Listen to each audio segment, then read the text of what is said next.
Hello viewers, স্বাগত জানাই YouTube চ্যানেলের একটি নতুন ভিডিওতে। আর আজকের ভিডিওতে খুবই গুরুত্বপূর্ণ একটা বিষয় নিয়ে আপনাদের সামনে আলোচনা করতে এসেছি। ডিএসএলআর ক্যামেরা বা মিররলেস ক্যামেরার কোন মুডে ছবি তুললে পারফেক্ট ছবি পাবেন বা ছবির শার্পনেস বা ছবির কোয়ালিটি অত্যন্ত ভালো হবে। আজকে মূলত এই বিষয় নিয়ে আপনাদের সামনে বিস্তারিত আলোচনা করব। তো এই 5 মিনিটের ভিডিও না টেনে শুরু থেকে শেষ পর্যন্ত দেখবেন, তাহলে বুঝতে পারবেন আপনারা যে ক্যামেরা কিনেছেন সেই ক্যামেরাতে কোন মুডে ছবি তুললে পারফেক্ট একটা ছবি তুলতে পারবেন।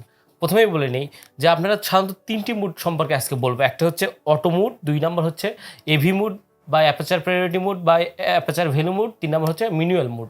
প্রথমে যে বলে নেই অটো মুড। অটো মুডটা হচ্ছে যারা নতুন ক্যামেরা কিনেছেন, ক্যামেরা সম্পর্কে কোনো ধারণা নেই, তারা হচ্ছে অটো মুডের ছবি তুলতে পারেন। বা ক্যামেরা কোথাও নিয়ে গেছেন, ঘুরতে গেছেন, কিন্তু ক্যামেরা সম্পর্কে কোনো ধারণা নেই, কারো কাছ থেকে ক্যামেরা ধার নিয়ে গেছেন বা কারো কোনো বন্ধুর ক্যামেরা নিয়ে গেছেন, ক্যামেরা কোনো দিন আপনি ছবি তুলেনি, কিন্তু শাটার রিলিজ বা কোনটা দিয়ে ছবি তুলে এটা তো সবাই জানে। এটা দিয়ে মাত্র আপনার ছবি তুলতে চান, তাহলে অবশ্যই এই অটোমুডটা দিতে পারেন। অটোমুড সাধারণত ক্যানন ক্যামেরায় এই A+ গ্রিন যেটা এটাতে থাকে, আর না হলে নিচে ফ্ল্যাশ ক্রস চিহ্ন সেটা থাকে। এই দুইটা হচ্ছে মূলত হচ্ছে অটোমুড। অটোমুডের প্রথম যেটা গ্রিন যে অ্যাপে A+ যে মুডটা আছে, এটাতে মূলত আপনার যদি লো লাইটে ছবি তোলেন বা অন্ধকারে ছবি তোলেন, উপরে যে পপ আপ ফ্ল্যাশটি আসবে এটা উঠে তারপর ছবি উঠবে। কিন্তু আর যদি আপনি ফ্ল্যাশটা না চান, তাহলে অবশ্যই নিচের যে মুডটা দেখতে পাচ্ছেন স্কোয়ারের মধ্যে ফ্ল্যাশ ক্রস, এটা দিয়ে তুলবেন, তখন আপনার ফ্ল্যাশ উঠবে না, কিন্তু সব কিছু আপনার শাটার স্পিড, আইএসও, অ্যাপেচার সব কিছু মনে করেন খুব ভালোভাবে কাজ করবে এবং ফুললি অটোতে ক্যামেরাটা কাজ করবে। যেরকম আপনি একটা স্মার্টফোনে আপনার ছবি তুলেন, কোনো সেটিং করতে হয় না, জাস্ট ছবি তুলেন, ছবিটা পারফেক্টলি ছবি পাইলেন বা ভালো ছবি পাইলেন। এটা হচ্ছে এ মুডের কাজ বা A+ মুডের কাজ। এটা হচ্ছে ফুললি অটো। যেমন আমি এখানে একটা সাবজেক্টিভ ছোট্ট একটা পুতুল ইউজ করতেছি, পুতুলটা ছবি তুলবো। ছবি তোলার পর আমি দেখাচ্ছি, ছবিটা দেখতে পাচ্ছেন, সাইড স্ক্রিনে দেখাবো ছবিটা কেমন। মানে আমি কিন্তু ক্যামেরার কোনো সেটিংস, কোনো আইএসও, অ্যাপেচার, শাটার স্পিড কোনো কিছু নিয়ন্ত্রণ করলাম, জাস্ট লাইট কন্ডিশন ভালো পাইছি, ছবি তুললাম এই অটোতে। মানে একদম ফোনের মতো, ফোনে যেভাবে ছবি সোজা পদ্ধতিতে ছবি তুলতে, মানে ক্যামেরার সামনে কেউ দাঁড়ালেই ছবি উঠানো যায় ক্লিক দিলে, এরকম ক্যামেরাও। এরপর যে মুডটার কথা বলবো হচ্ছে এভিতে মূলত অ্যাপেচার ভ্যালু মুড। আর এভি মুড কিন্তু এতেও আছে। আপনি নিকন যে ক্যামেরা, এটাতে শুধু আছে, একই সেম এভি মুডের, ক্যানন ক্যামেরার এভি মুড যে কাজ আর এই নিকনের এ মুডের যে কাজ, এটা সেম একই কাজ, মূলত অ্যাপেচার ভ্যালু বা অ্যাপেচার প্রায়োরিটি মুড। আর অ্যাপেচার প্রায়োরিটির মূলত আমি বলবো যারা একটু ক্যামেরা কিনেছেন, একটু ম্যানুয়ালে কাজ করতে চান বা ব্যাকগ্রাউন্ডটা ব্লার পাচ্ছেন না, ব্যাকগ্রাউন্ডটা সুন্দরভাবে ব্লার পান বা ব্লার পাওয়ার ইচ্ছা আছে, সে সেটিংসটা জানে না, তারা সাধারণত আমি বলবো একদম নতুন যারা, আমি যখন নতুন ক্যামেরা কিনেছি মূলত এই মুডটা দিয়ে ছবি প্রথমে আমার হাত করে ম্যানুয়ালে যাওয়ার আগে। তো আমি বলবো সবচেয়ে পারফেক্ট মুড হচ্ছে এভি মুড। যারা নতুন ক্যামেরা কিনেছেন বা ক্যামেরা কিছুদিন চালাইছেন, এখন একটু প্রফেশনাল লেভেলে উঠতে যাচ্ছেন, তারা এভি মুড বা অ্যাপারচার ভ্যালু মুড আপনারা তুলতে পারেন। এভি মুড দেওয়ার জন্য আপনি মুড বাটন থেকে আপনি এভি মুডে চলে যাবেন। এভি মুডে চলে যাওয়ার পর আপনারা এখানে এভি মুডে কিন্তু কোনো কিছু আপনাকে মূলত শাটার স্পিড, আইএসও কোনো কিছু নিয়ন্ত্রণ করতে হবে না। আপনার আইএসওটা 100 রাখবেন বা 200 রাখেন বা 250 রাখেন, মানে 250 রাখেন, এটার নিচে রাখবেন। মানে মোটামুটি আমি রিকমেন্ড করবো আইএসওটা আপনার 300 নিচে রাখবেন, আইএসও যেটা আছে সেটা করে দেবেন। মোটামুটি আপনার যদি ক্যামেরাতে 100 আইএসও থাকে, তা 100 আইএসওটা সেটিং করে রাখবেন।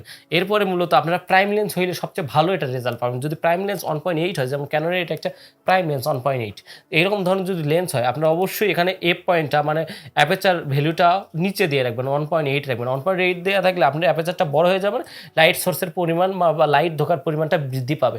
এতে ধরুন আমি এভি মোডে কোনো কিছু আর কিন্তু সেটিং করলাম না, জাস্ট আমি অ্যাপেচার ভ্যালুটা আমি নিম্ন করে দিলাম, মানে এটার 1.8 করে দিলাম। এরপর আমি ছবি উঠাচ্ছি, ছবি সাইড স্ক্রিনে দেখতে পারবেন। এটা কিন্তু ফুললি দেখেন ব্যাকগ্রাউন্ডটা সুন্দর ব্লার পেয়েছি এবং কোয়ালিটি ফুল ছবি পেয়েছি।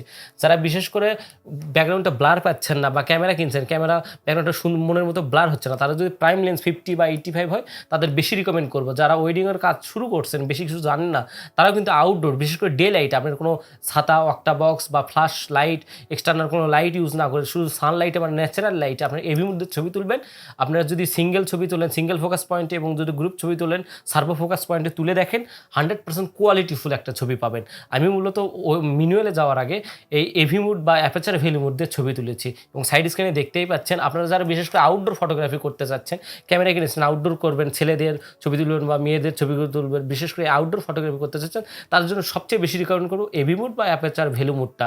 আপনি নিকনেও কিন্তু এই একই সিস্টেমেই কাজ করে, জাস্ট আপনি আইএসওটা 100 রেখে এভি মুডে দিয়ে আপনার লেন্সের যে সর্বনিম্ন যে অ্যাপারচার, যেমন 1.8 যদি হয় 1.8 দিবেন, বা জুম লেন্স 3.5 বা যেটা হয় কেন সবচেয়ে কম অ্যাপারচারটা দিলে, যত অ্যাপারচারটা কম হবে তত কিন্তু ডেপথ অফ দ্য ফিল্ডটা বেশি পাবেন বা ব্যাকগ্রাউন্ডটা ব্লার বেশি পাবেন।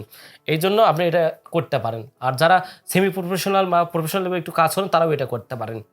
এটার মাধ্যমে শুধু কিন্তু আপনারা অ্যাপারচারটা নিয়ন্ত্রণ করতে পারবেন। এটার জন্য আপনার লেন্সের সর্বনিম্ন অ্যাপারচার এটা দিবেন। আর যদি জুম লেন্স হয়, অ্যাপারচারটা 3.5 হয়, 3.5 দিয়ে অ্যাপারচার ভ্যালু মুড দিয়ে আপনি ফুল জুম, আর হচ্ছে 55-250 এমন যদি লেন্স হয়, বা 55-75-300 এমন যদি লেন্স হয়, তাহলে আপনার ফুল জুম করে একদম ফুল মানে 300-তে বা 250-তে জুম করে, মানে আপনি জুম লেন্সের সর্বোচ্চ জুমটা করে আপনি অ্যাপারচার ভ্যালুটা এই লেন্সের সবচেয়ে নিচে যেটা আছে সেটা দিয়ে ছবি তুলবেন, দেখবেন ব্যাকগ্রাউন্ডটা একদম প্রাইমের মতো অত্যন্ত সুন্দর একটা ব্লার ইফেক্ট পাচ্ছেন, বা ব্যাকগ্রাউন্ডটা সুন্দরভাবে ঝাপসা হবে এবং ছবিটা দেখতে অনেক মানফুল বা গর্জিয়াস হবে। তো অ্যাপারচার ভ্যালুর এই কাজটা বললাম। আর অ্যাপারচার ভ্যালু কিন্তু যারা বিগিনার তাদের জন্য খুব ইউজফুল, খুব ক্যামেরা সম্পর্কে খুব বেশি জানা যাবে না। আর মনে করেন যে যারা প্রফেশনাল কাজ করেন, আউটডোর করবেন, তারাও এটা করতে পারেন। আমি তো দেখেই দিলাম। আর আমি বিশেষ করে আউটডোর মারলে অ্যাপারচার ভ্যালু মুড দিয়েই ছবিটা উঠাই। এরপরে বলবো ম্যানুয়াল মুড। ম্যানুয়াল মুড জানো তো, প্রফেশনাল ক্যামেরা কিনছেন অনেকদিন হলে, এখন এভি মুড বা অটো মুড থেকে প্রফেশনাল লেভেলে অটোতে কাজ, মানে আপনি লাইট নিয়ে যেমন ফ্ল্যাশ লাইট বা যে কোনো এক্সটার্নাল লাইট সোর্স, বা ছবির যদি একপাশে একটু লাইট বেশি চান একপাশে কম চান, মানে মূলত আপনি ক্যামেরা ফুললি নিয়ন্ত্রণ করবেন ম্যানুয়াল মুড। ম্যানুয়াল মুডের মাধ্যমে কিন্তু আপনার অ্যাপারচার, শাটার সব কিছু নিয়ন্ত্রণ করতে হবে। আর ম্যানুয়াল মুড নিয়ে কিন্তু এই ভিডিওতে যদি করতে যায় অনেক বড় হবে, এই জন্য আই বাটনে বা ইন্ডি স্ক্রিনে সাইডের যে ভিডিও, এটা কিন্তু ম্যানুয়াল মুডে আমি ফুললি দেখাইছি যে ম্যানুয়ালে কীভাবে ছবি তুলতে হয়। ম্যানুয়াল মুডে আপনার ক্যামেরা সম্পর্কে A to Z এই 10 মিনিটের ভিডিও আপনার পুরোটা না টেনে দেখবেন, 100% কিছু না কিছু জ্ঞান অর্জন করতে পারবেন, আমি শিওর দিয়ে বললাম। তো ম্যানুয়াল মুডের ছবি তুলবেন। তো বুঝতেই পারলেন এই 3টা মুডে, বিশেষ করে অ্যাপারচার ভ্যালু, অটো মুড আর হচ্ছে ম্যানুয়াল মুডের মধ্যে আমি সবচেয়ে বেশি রিকমেন্ড করবো অ্যাপারচার ভ্যালুতে ছবি তোলার। এভি মুডে বা এ মুডে, নিকনের এ মুডে আর ক্যাননের এভি মুডে ছবি তোলা। আর যদি সনি ক্যামেরা হয় বা অন্যান্য ব্র্যান্ডের ক্যামেরা হয়, সেগুলোর মধ্যে অ্যাপারচার ভ্যালু মুড আছে বা এভি মুড আছে, এটা দিয়ে আপনারা ছবি তুলতে পারেন। খুব পারফেক্টলি ছবি পাবেন, ব্যাকগ্রাউন্ডটা ব্লার অত্যন্ত ভালোভাবে। তো বুঝতেই পারলেন এই ভিডিওতে আমি 3টি মুডের কথা বলছি। এর মধ্যে শ্রেষ্ঠ মুড এবং পারফেক্ট মুড হচ্ছে অ্যাপারচার ভ্যালু মুড। তো অ্যাপারচার ভ্যালু মুড দিয়ে আপনার ছবি তুলে দেখেন ভালো হয়েছে কিনা, এটা আমাকে অবশ্যই কমেন্ট করে জানাবেন। আর ভিডিওটা ভালো লাগলে অবশ্যই আমাকে লাইক করবেন, কমেন্ট করে জানাবেন আপনাদের মতামত কেমন লাগলো। আর ক্যামেরা রিলেটেড সব ধরনের ভিডিও আমার এই চ্যানেলে দিয়ে থাকি, যদি আপনার কোনো বিষয় জানার থাকে অবশ্যই কমেন্ট করবেন, আমি ওই বিষয়ে ভিডিও নিয়ে আসার চেষ্টা করব। তো আমার চ্যানেল নতুন হয়ে থাকলে অবশ্যই চ্যানেলটি সাবস্ক্রাইব করে পাশে থাকা বেল আইকনটি ক্লিক করে দিবেন, সবার আগে সব ভিডিওর আপডেট সবার আগে পাওয়ার জন্য। অবশ্যই নোটিফিকেশন কিন্তু অল নোটিফিকেশনটা অন করে দিয়ে রাখবেন। আর ক্যামেরা সম্পর্কে যারা নতুন কিছুই জানে না, তারা আমার প্লেলিস্টটা দেখতে পারেন, বা আমার চ্যানেলের যে অনেক কিছু ভিডিও দেওয়া আছে ক্যামেরা সম্পর্কে বা মিররলেস ক্যামেরা সম্পর্কে, আপনারা যে ভিডিওগুলো দেখতে পারেন। এবং যারা ওয়েডিং কাজ শুরু করতে চাচ্ছেন তারাও ভিডিওগুলো দেখতে পারেন, বা সিনেমাটোগ্রাফি শর্ট ফিল্ম তৈরি করতে চাচ্ছেন তারাও ভিডিওগুলো দেখতে পারবেন। তো আজকের ভিডিও এই পর্যন্তই। আশা করি সামনে নতুন ভিডিও নিয়ে আপনাদের সামনে হাজির হবো। সে পর্যন্ত সবাই ভালো থাকবেন, সুস্থ থাকবেন। সবাইকে ধন্যবাদ বলে ভিডিওটি শেষ করছি।